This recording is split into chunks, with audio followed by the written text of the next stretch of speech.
इतना अच्छा से संबोधित किए कि सब लोग आपसे खुश हैं। अब मैं देखिए, लोगों में अजीब सा उत्साह है और लोगों का समर्थन, समाज के सब तबके के लोगों का समर्थन जीतन राम मांझी जी के साथ है।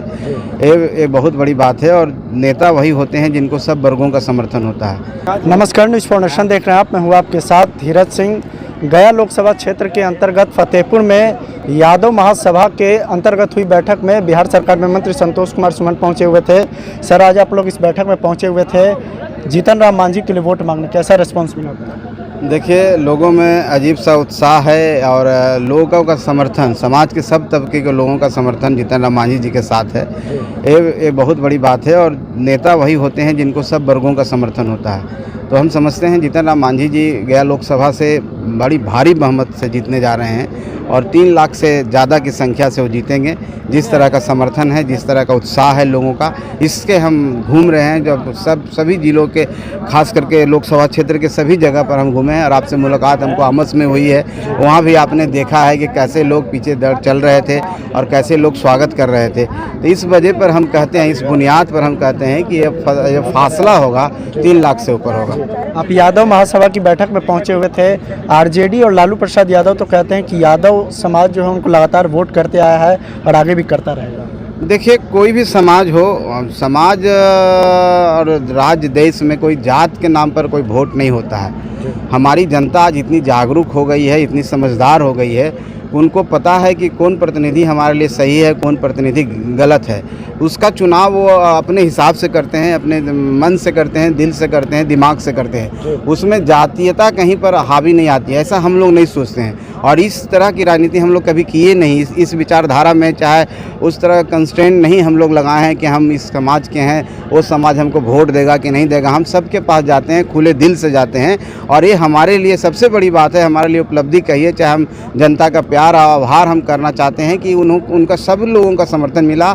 और उसी के कड़ी में आज की जो सभा है, जिसको यादव महासभा आप करते हैं, तो यहाँ पर हम आए हैं, सबने मुझे बुलाया और मैं उनको आपके माध्यम से धन्यवाद देना चाहता हूँ कि जिस तरह से सब लोगों ने खुलकर समर्थन किया। ये दर्शाता है कि समाज में लोग जिस तरह का विद्वेष पैदा करें, जिस तरह की बातें करें, लेकिन आज का जो समाज हमारा है उस तरह का नहीं है। समाज के सब वर्ग एक हैं और एक अच्छे प्रतिनिधि को चुनना चाहते हैं और एक अच्छे ऐसे सांसद को चुनना चाहते हैं जो उनकी आवाज़ को बुलंद करे और इस क्षेत्र की सेवा करे, विकास करे, जिसके अंदर वो क्षमता है। और यहाँ पर आप देखिए, जनता दल यूनाइटेड की नेत्री भी हैं मनोरमा देवी जी। उन्होंने जिस तरह से बढ़ चढ़ के हिस्सा लिया और जो ये कार्यक्रम कराने में उनका अहम योगदान है, उनको भी हम धन्यवाद देते हैं। और पिछला बार जो विनिंग कॉम्बिनेशन था उसमें भी एक ये थी और सारा विनिंग कॉम्बिनेशन एक साथ फिर से हो चुका है। तो जो पिछला आंकड़ा 1,51,000 का था, हम समझते हैं उससे डबल होंगे, क्योंकि जीतन राम मांझी जी इस बार एक चहेते उम्मीदवार हैं, एनडीए के अच्छे उम्मीदवार हैं। एनडीए के सभी लोग इनको वोट देने के लिए तैयार हैं। फिर में एक सवाल है कि नवादा में आज पीएम पहुंचे हुए थे, आप भी उस रैली में मौजूद थे। तेजस्वी यादव का कहना है कि केवल बीजेपी और एनडीए राजनीति करती है, विभाजन करना, उसके बाद फुट डालो की राजनीति। अब देखिए, कहने से कुछ नहीं होता है। अब हम समझते हैं कि पिछला चुनाव जो हुआ था 40 सीट है बिहार में और 40 में 39 ने जनता दिया।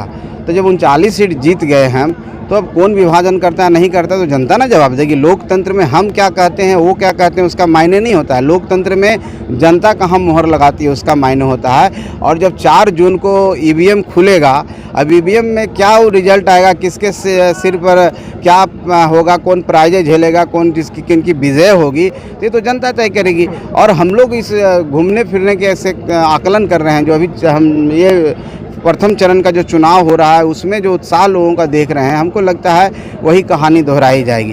तो आप कुछ भी बोलिए, बोलने के लिए सब स्वतंत्र है, लोकतंत्र में किसी को रोक नहीं है। लेकिन जनता तय करती है ना कि किसको हम प्रधानमंत्री बनाएं, किसको हम मुख्यमंत्री बनाएं, किसको अपना एमएलए बनाएं, किसको एमपी बनाएं। तो जनता पर छोड़ दीजिए। हम लोग का काम है उनके सामने आरजू विनती करना, उनके लिए वोट मांगना। वो तय करेंगे कि 19 अप्रैल को किनको हमको चुनना है। जिनको चुनेगा यहाँ का सांसद बनेगा। और हम लोग एक कह सकते हैं कि हमारे सांसद आदरणीय जीतन राम मांझी जी बन रहे हैं। चलिए, बहुत बहुत धन्यवाद। यह बिहार सरकार में मंत्री संतोष सुमन।